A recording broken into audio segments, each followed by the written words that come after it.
Hi, this is Lucky, and today at Lofty Spectrums, we will be talking to none other than the Grammy Award winner, Ricky Ketch. Hey. Hi, Ricky. Hi, Lucky.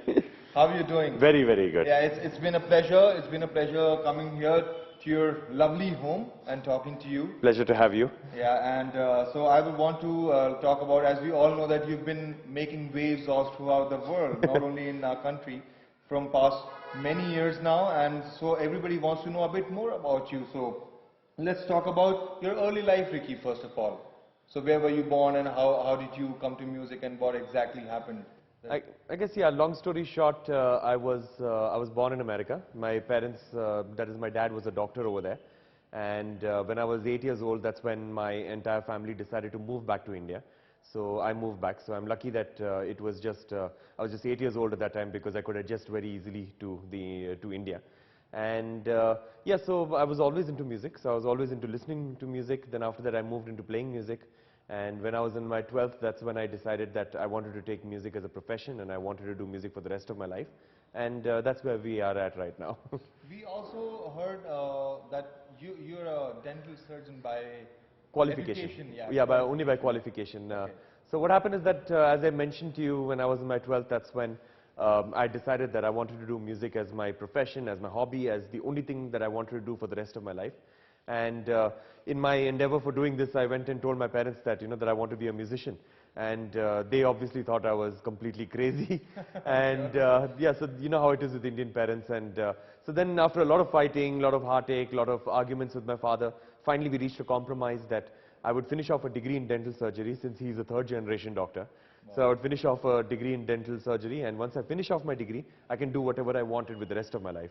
So that's exactly what I did. For 5 years I went to college, I finished off my degree. In the evenings I would do music. And as soon as I got my degree at the end of the 5 years, I immediately gave the certificate to my father and I told him that, that I want to be a musician for the rest of my life, and and that's it, and there was no looking back after that. So I'm sure it feels great to be a musician, and that too at such a platform, like a world platform. But do you sometimes feel the pinch of like not carrying over the pedigree of being a doctor from your family? So I'm sure it feels great to be a musician, and that too at such a platform, like a world platform. But do you sometimes feel the pinch of like not carrying over the pedigree of being a doctor from your family? Like, no, not at all, not at all. Because the thing is that it's all about passion at the end of the day. Sure. Because if I had continued being a dentist, and after I got my degree, if I'd become a dentist, then I would have become a dentist out of fear of failing. Not because I really wanted to become a dentist. I would have just practiced because I would have been fearful of failing at music. So it's very important, in my opinion, for everybody to keep passion as a driving force in life rather than fear. Because my parents, I do not blame them for actually forcing me to be a dentist, simply because they were fearful about my career, So they were not looking at passion as being a driving force. They were looking at fear as being a driving force.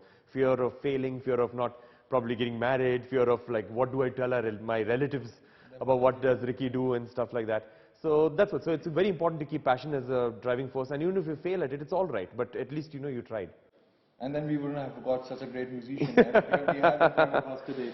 So let's talk about your album Winds of Samsara. It has like created waves, as I just already told you about. And so it's been on the #1 on the US billboards in the new age. And this is like first for one of the Indian artists ever. So how does it feel? Yeah? It's amazing feeling because the thing about Winds of Samsara is that it took us 2.5 years to make. It was a collaboration with South African flute player Wouter Kellerman. Yes. So how it started was that Wouter and me were already fans of each other's music. And we met each other in Los Angeles and we decided that we have to work with each other. And while we were discussing about how we are supposed to work with each other, we realized that I had just written a composition on Mahatma Gandhi, who was my father of the nation, and he had written a composition on Nelson Mandela, who was his father of the nation. We also realized that Mahatma Gandhi spent his formative years in South Africa, and Nelson Mandela was heavily inspired by Mahatma Gandhi. So what he did was that he sent me his composition. I added Indianness to his Nelson Mandela composition. I sent him my composition on Mahatma Gandhi. He added South Africanness to my composition on Mahatma Gandhi. And while doing this, we just started working on a whole lot of other music. We traveled all over the world, all 5 continents, and we recorded so much of music. And at the end of 2.5 years, we had enough music to make an album. And that's how the album was formed. And when we listened to the album when it was finished, we realized that, wow, we've got something special with us. and the album debuted, and it was #1 on the US Billboard charts. That is, it was one of the highest selling instrumental albums of USA. It was in the top 10 for 12 weeks. We won almost every single award possible, and then, of course, it ended with the Grammy. The Grammy, yeah. Who doesn't know about that Grammy? Yeah, so like when you were composing it, you did not have a slightest of clue that it'll go that great, it'll go so high. Now, see, the thing is that since we had won so many awards and it was one of the highest selling instrumental albums of that year, there was some sort of a thought at the back of our head that, that maybe, who knows, maybe it might end up in a Grammy, but we never gave a second thought to it, It was just something at the back of our head that, that it would be amazing if this actually happened. But the thing about the Grammy is that we always felt that it was far beyond our reach. So the night that we actually got nominated, I remember the date, it was December 6th. We did not know when the nominations come out, nothing like that. And of course, there's a huge time difference between America and India. So I remember I was sleeping at that time at about 2 o'clock in the morning. And, and my phone kept showing notifications. You know what happens, the light comes on and it disturbs your sleep. So as we were just talking about, related to you being nominated in the Grammys for your music of Winds of Samsara, how did you get to know about it, and when was it, and was it an odd timing? So basically it's because of the time difference between America and India. It was about 2 o'clock in the morning. I remember the date was December the 6th, and we were not aware, Wouter and me were not aware when the nominations are announced and all that stuff. But I do remember that it was 2 o'clock in the morning and I was sleeping, and you know how it happens with phone notifications where the light keeps coming on and it disturbs your sleep. So that's exactly what happened, at 2 o'clock in the morning, the light kept coming on, there were like hundreds of notifications, and I kept trying to move the phone away from me. But then finally I relented and I picked up the phone and I saw that there were lots of notifications and every single notification had the word Grammy in it. And I was wondering what's going on. So then I rushed to my laptop and I checked on the laptop and I saw that, that we've been nominated for a Grammy. Wow. Immediately I called up Wouter. Wouter was on tour in Australia. And I called him up over there and I asked him that, do you know what's going on? So he said, you and I am very confused.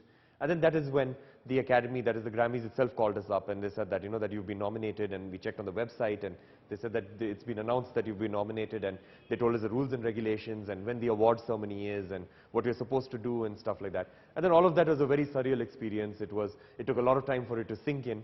And yeah, so that is how the journey started. By the time the nomination sunk in, I think you were already winning it. Yeah, so basically the nomination itself had not sunk in by the time we had gone for the awards. Yeah. And what happened over there was that a lot of people kept asking us that, especially from the press and especially from the foreign media, from the American and the European media, are you nervous about winning? And Wouter and me were not at all nervous, and we were wondering that what are these guys talking about, because the nomination itself had not sunk in. And we were like, why are people nervous about these things? It's an honor just to get nominated. Exactly. But then when we sat at the function, that was completely different, because when I sat at the function and, and all these people are sitting around us like Beyonce and Jay-Z and, all these big celebrities like Kanye West and what do you call that, Pharrell Williams and Hans Zimmer, and all these guys are sitting like a couple of seats away from us. That's when suddenly it appears that, everything is real, and that's where both of us got very, very nervous, because we realized how much of it was at stake, and we realized that this thing is real, this Grammy thing is actually, real, and it's actually happening, and it's not a dream, it's actually absolutely real, and it's quantifiable, and it's happening in our lives. So that's where we were extremely nervous. So just a few hours back when you entered, as you just said, the names of all those big musicians, you were talking about them. Few hours later, when you won and when you were there on the stage, I'm sure afterwards everybody must have been talking about you. No, it was of course a good experience, and winning it is pretty amazing. What they do is that they take you backstage after winning the Grammy, and then they take you and then make you meet people from the press all over the world. So it's so you miss most of the function after that, because you're backstage and you're just speaking to the press. Yes. So that was quite a surreal experience again, like me holding the trophy and talking to all these people in the media from every part of the world possible. Most of them are speaking languages that you do not know. So it was a very, very surreal experience, and it felt very, very amazing that, that all these decisions that I've made in life about being a musician and not doing popular music and not doing film music, and all these decisions that I made, all of that suddenly showing fruit, and showing fruition that I made the right decision, because I've been honored in such a beautiful way for doing what I love doing. Exactly, and your parents must be really proud of you that day. Yeah, I'm pretty sure they were. So apart from this, like there was this Shanti Samsara, the album Shanti Samsara, World Music for Environmental Consciousness. It was launched by our very own Honorable Prime Minister Narendra Modi. So what do you have to say about that? That was also a pretty amazing experience, because after I won the Grammy, our Honorable Prime Minister Narendra Modi ji, he invited my wife and me to his office, and what was supposed to be a 10-minute conversation ended up being almost an hour, and we were just having so much of fun talking, and we talked about various things, but the topic kept coming back to the environment. And he mentioned that he was going to be visiting the climate change conference in Paris, the COP21 summit, which ended up being one of the greatest climate change conferences, 190 nations coming together for the first time and signing a single deal, which showed that, you know, the world can become one if like, you know, if there is a topic large enough and important enough for the world to come together. So he mentioned that he was going to be visiting the conference, and both of us looked at each other and we said that, you know, let's just make an album which is based on environmental consciousness. And so basically he told me a lot of his philosophies about the environment, a lot of his philosophies on development, and based on that I did a lot of reading, I did a lot of research. We made it a completely inclusive album all over the world, where we had more than 400 musicians from every single walk of life, from Senegal, from America, from Europe, different parts of Europe, from Russia, from Taiwan, China, Japan, Korea, of course India. I mean, everywhere in the world musicians came together, and you know, and we came together for a common cause of environmental consciousness, and we made this album. And of course Narendra Modi ji, he took multiple copies of the album. He launched it at the main stage of the United Nations Climate Change Conference in front of all the world leaders, along with the French President. And it was one of the greatest moments of my life to have my album, you know, be launched in front of all these world leaders and at the biggest stage in the world, that is the United Nations stage. So I'm very grateful to Narendra Modi ji for doing all of this. So these kind of things, they rarely come into somebody's life, and having won a Grammy and then having, like, you know, being at such a big platform, the cause for which the world cares. This is something, you know, it's as great as a feeling as getting a Grammy, I'm sure. No, even a bigger, much bigger feeling actually, much bigger, because this is the very reason that I am into music. Very early on in my career, I had made a decision that I do not want to get into popular music. I do not want to get into Bollywood music. These are things that I just do not want to do, because the thing is that I want to make music from the heart. I want to make music that I believe in. I want to make music that is an extension of my personality. I don't want to make music where a director tells me that, you know, this is what a hero said to a heroine, or like, you know, 5 villains walk into a bar and, you know, and there's an item girl over there. So this is not the kind of stuff that I want to do. I want to make music about topics that reflect my personality, topics that I truly believe in, stuff that I want to communicate to others. So this is the kind of music that I want to make. And climate change and global warming and the environment is something that I've been always very passionate about. So I'm very grateful that our Honorable Prime Minister gave me a platform that I could actually express myself and, you know, and showcase this music to the world. So this is the reason why I'm a musician. This is the reason why I'm into music. So this whole experience of Shanti Samsara validated the whole reason why I'm into music. There's one other music video called as Ganga, which Yes. you have launched, and I was just the other day, I happened to watch that video, and it's amazing the way you have captured the whole culture, the environment, and the feel of every Indian by heart. You've just caught it up there in the camera. And how did you do it with and the music is so surreal that from the start till the end, people will be definitely just stuck to it, and they will be watching it and listening to it, and it's a kind of meditative music. So basically that one I'm very grateful to Shankar Mahadevan for singing the song and giving me his time. Of course he really lifted the track. And about the video, what we did was that I wanted to make a video which showcased the importance of rivers in our life and using Ganga as a metaphor. Because at the end of the day, if you look at ancient civilizations were born around rivers. Because rivers give us fertile land, rivers give us purity, rivers give us water, drinking water, and water is so essential for every single part of life, every single part of industry, every single part of civilization. And it's very important for us to protect rivers. So, so what we did was that we got this amazing director called Sai Ram, who brought in 4 camera crews, and they filmed the entire length and breadth of the river, right from where the river is formed at the icicles of Gangotri in the Himalayas, where the droplets fall and it forms the actual river. The river takes birth from there. Its entire journey through its countless number of cities and villages that it passes through, and how it ends in the Bay of Bengal. And I've sort of subliminally showed through that video that right up to the time man starts touching the river, when it reaches its first town, the river is absolutely pure. You know, from the Himalayas where it drops down and stuff like that. But as soon as it passes from town to town, it just keeps getting more and more impure, as in when it passes from village to village and city to city. So I wanted to showcase that you know, it's through rivers that humanity and man has taken birth. And, it's through rivers that we are what we are, and, and we've reached where we are. And it's very, very important for us to protect these rivers and protect the sanctity and the purity of these rivers. That's a great thought, because in today's time when we see a lot of people caring about their own self and their own time and being and around their area, and not even caring about their own cities, the environmentalists are actually taking a great care and taking a great steps towards it. I'm sure you, being such a great influence in today's generation, you would definitely make an impact in today's youth, and they are also going to take care of the environment and of all these causes. So that's a great thought. So as you just previously, I remember talking about the Bollywood music, as you said. So I also know that you've been a composer in few of these Kannada movies. So true, I did 3 Kannada movies, all 3 with Mr. Ramesh Arvind, who it's an absolute pleasure to work with, and also we are very, very close friends even now, and he's an amazing, amazing creative person to work with. People from the Kannada film industry will know that, he's one of the forefront leading directors and actors over here. The thing is that, my first film I did in 2008, second one 2009, third one 2010, and during those days I was very successful in my international music, and I was doing a lot of music in USA and Europe, performing a lot in these countries. And whenever anybody would ask me, what do I do as a profession in India, I would say I'm a composer. And the first question they would ask me after that is, which movie have you composed music for? Okay. Because in India, music is so deeply rooted in the film industry that nobody can imagine that you're a composer outside of the film industry. So to validate those questions and to validate my career in India, I decided that let me do a couple of Kannada movies, and who better to work with than Mr. Ramesh Arvind.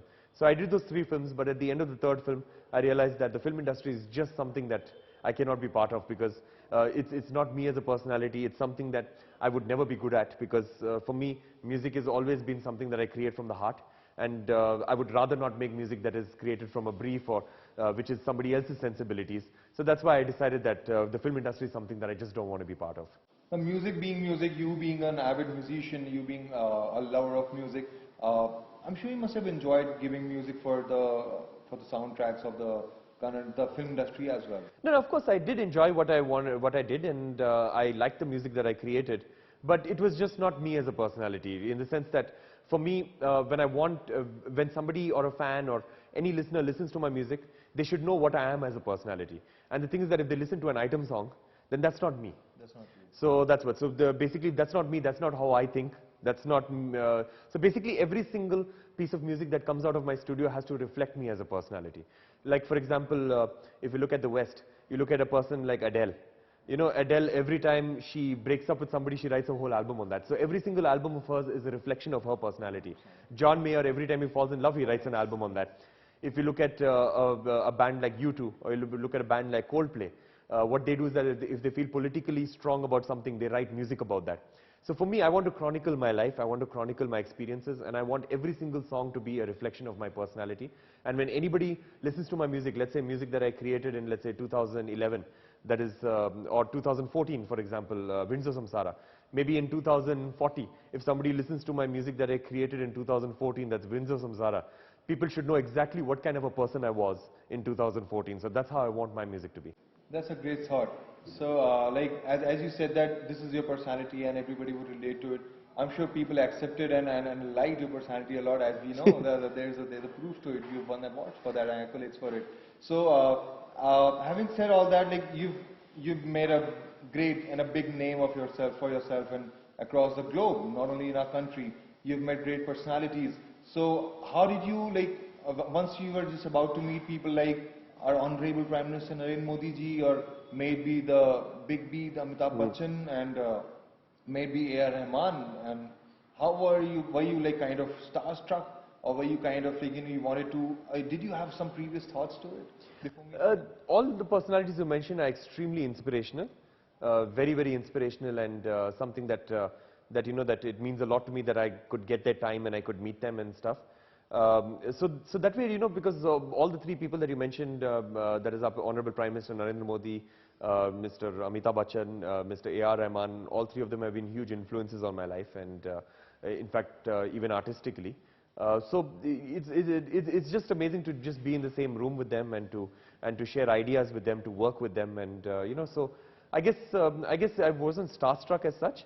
I was more of a very captive and very enthusiastic student when I met them, because I just wanted to learn from them. That's the best way of Yeah. creating such icons, because meeting with any of them, they're the greatest in their own fields. They're right at the top of their game. They've achieved whatever they've achieved because they were good at what they did. Exactly. And they were very humble about it. And that's the thing about what I've realized about personalities anywhere in the world.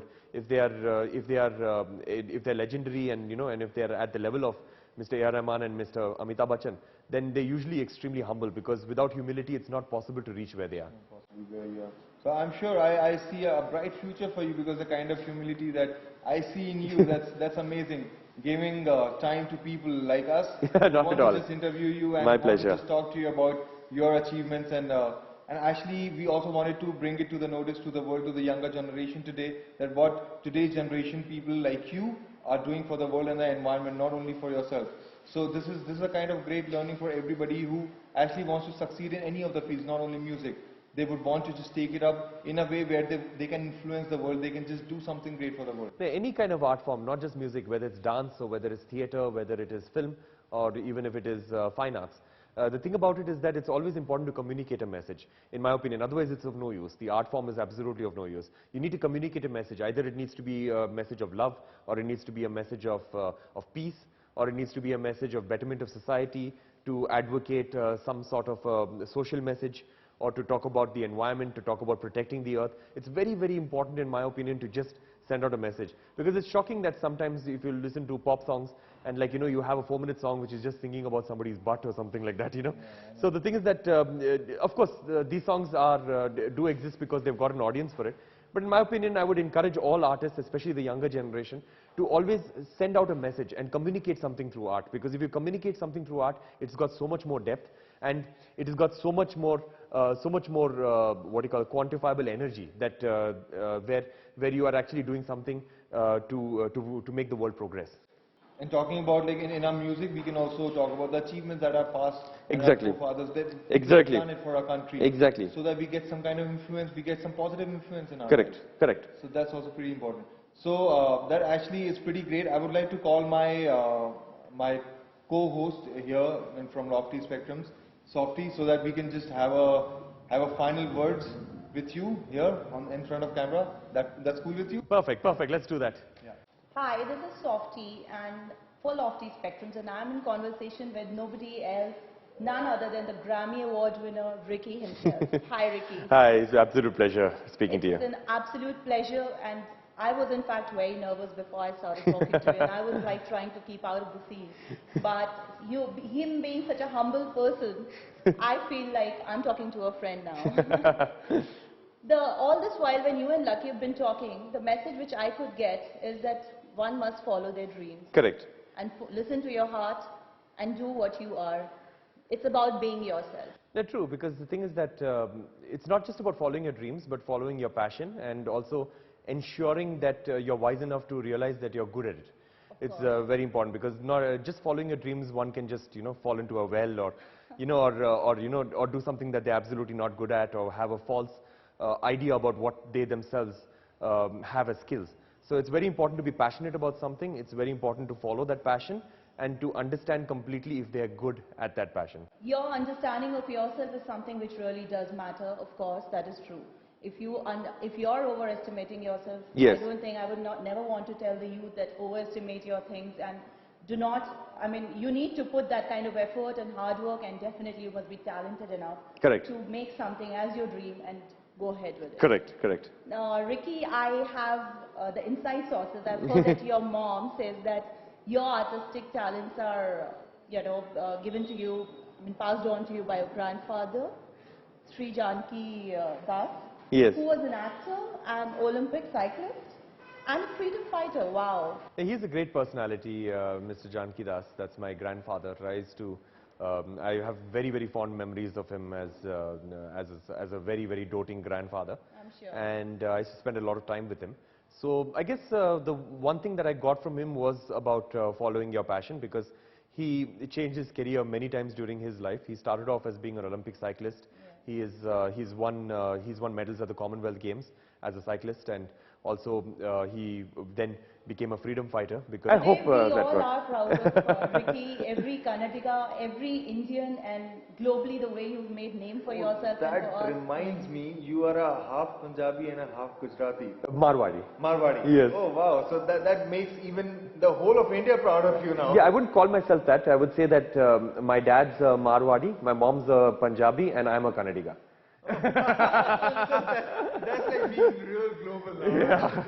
That's beautifully put, because geographically, I believe wherever you are from geographically, it's You're where- from that city. Yeah, you're from that city. Not only that, but emotionally, you might belong to some place where you've grown up, and Bangalore's been the place where you grew up. I completely agree with you, because the thing is that whatever I am today is because of Bangalore and Karnataka. So I can always have considered myself, from my school days, I've always considered myself to be a Kannadiga, because I've been brought up over here. I attended my school over here. I attended my college over here. My music education has happened in Karnataka. So basically, whatever I am is because of the state.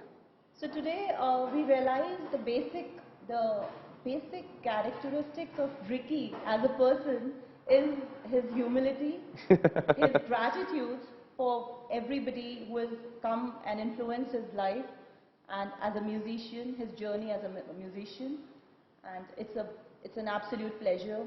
Thank you so much. Absolute pleasure. Absolute pleasure doing this chat with the two of you. Yeah.